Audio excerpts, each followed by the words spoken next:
Hello everyone, welcome to this lecture. In this lecture, you are going to learn how to install Python software in your Windows operating system.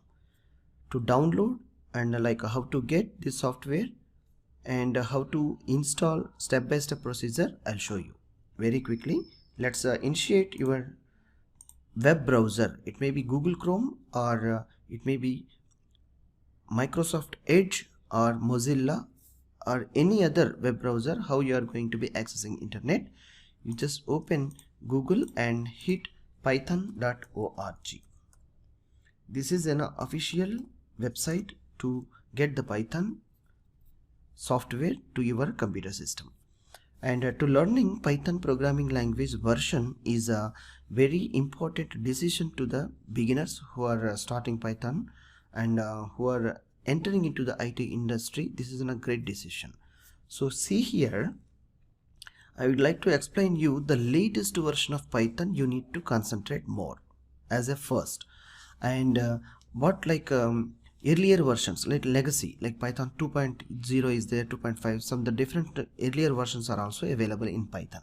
So the latest version will covers all the latest features which are available in Python.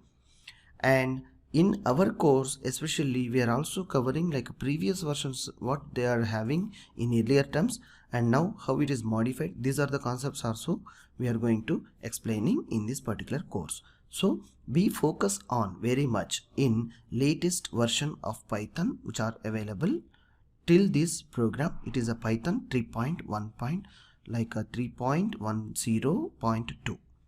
So we can install this software by clicking here the download for Windows. So let's click here Python 3.10.2 the version.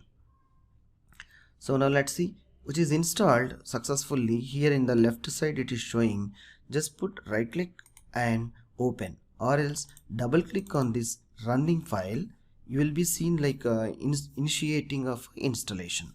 So let's see, it's a very important, the 64-bit operating system in my Windows operating system. So accordingly this 64-bit is going to be installing. In your operating system it may be in 32-bit. Accordingly you can download the software from the web and 32-bit and install it. Now let's see here, install launcher for all users which are recommended, and add path to 3.10 to path. This is very important to understand and follow the step. So once you given, like on every time you are restarting the mission, Python compiler and Python services are also automatically enabled by using this Python path, or you are running by using any other code editor to attach to run the Python programs. This path will help you. Okay, so now if you tick the two check boxes, there is an option install now. By clicking, it will ask you the user access control. By press S, it will set up progress will initiate. It's all depends upon the system performance. So it's how you are going to be installing a Python software in your computer. It should be having a minimum 4 GB of RAM and 100 to write the programs and execution and all, at least 100 GB of capacity of storage, and at least a core processor is required to run the Python, a basic core, not require any highly recommended. If still you want to know more specifications, you find like python.org website to the system minimum requirements. It would be very low, not big. If you want to make more explores and writing any extensive applications, then you need recommended is 8 GB and 100 GB of space, storage space is required. Now my setup is successfully completed.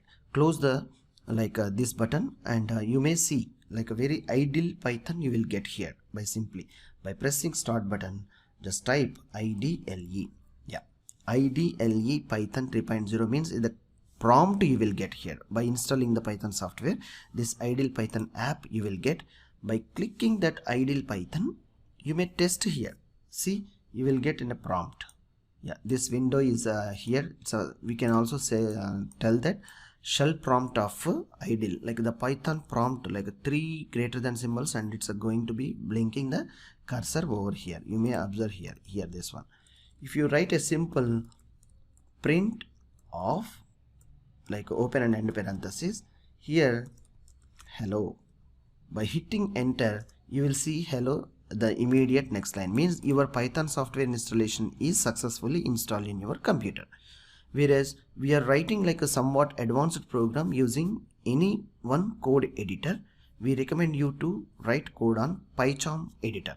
In the next lecture, we'll see how to install PyCharm, very simple and easily step-by-step process, how we have seen this. Let's begin the session. We'll catch you in the next lecture. Thank you.